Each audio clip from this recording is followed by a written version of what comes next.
بات، چونکہ جب آپ برداشت کرتے ہیں نا تو اندر میں ایک طاقت پیدا ہوتی ہے، وہ طاقت آپ کی روح کو پرواز دیتی ہے اور اگلوں کے لیے تسخیر کا کام دیتی ہے۔ اور اگر آپ پھٹ گئے تو بم کے پھٹنے سے کیا ہوتا ہے؟ تباہی آتی ہے۔ جب آپ پھٹیں گے یا میں پھٹوں گا تو معاشرے میں تباہی آ جائے گی۔ تو اس کے لیے آپ دو چیزوں کا اہتمام فرمائیں۔ ایک، اپنی زبان کی حفاظت فرمائیں۔ آپ اس 400 کے معاشرے میں کوئی غیبت کرنے والا نہ ہو، کوئی جھوٹ بولنے والا نہ ہو، کوئی کسی کو طنز کرنے والا نہ ہو، تانا دینے والا نہ ہو۔ ایسی بات جو کسی کے دل پہ جا کے چوٹ مارے، اس سے آپ اپنی زبان کو صاف کر لیں۔ کبھی اس پہ قابو پا سکیں گے، کبھی نہیں، کبھی رہ جائے گا، کبھی ہو جائے گا۔ تو جب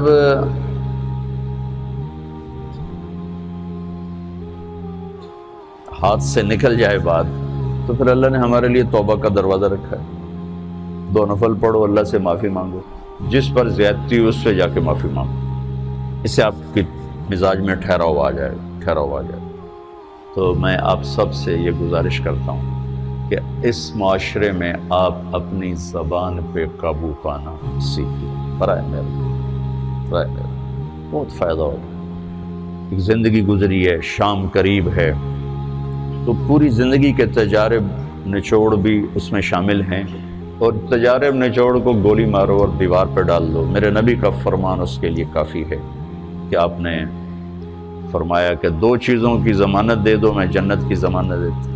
ایک تمہارے جو 2 جبڑوں کے درمیان ہے، ایک تمہاری 2 ٹانگوں کے درمیان ہے، اسے پاک کر لو، میں جنت کا ضامن بن جاتا ہوں۔ اور معاذ بن جبل سے فرمایا کہ تمہیں پورے دین کا نچوڑ بتاؤں؟ کہ جی کیا؟ تو آپ نے اس حدیث کو میں نے پتہ نہیں ہزاروں لاکھوں دفعہ بیان کر دیا ہے، اور ہر دفعہ بیان کیا ہے کہ اچھا یہ ایسے کر کے کیوں فرمایا؟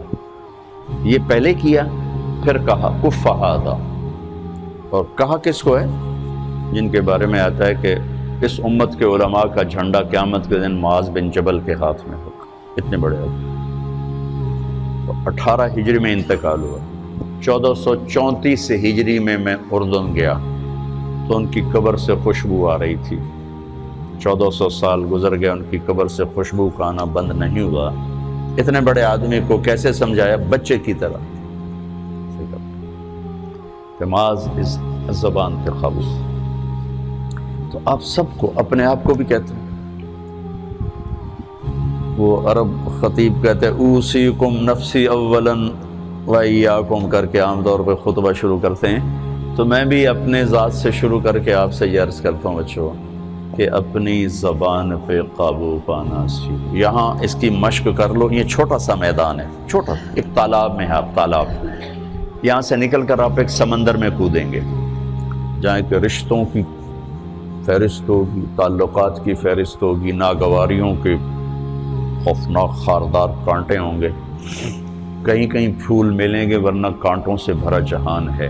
اگر آپ نے یہاں پریکٹس کر لی تو پھر آپ اس میدان میں جا کر انتہائی خوبصورت معاشرے کا فرد بن جائیں۔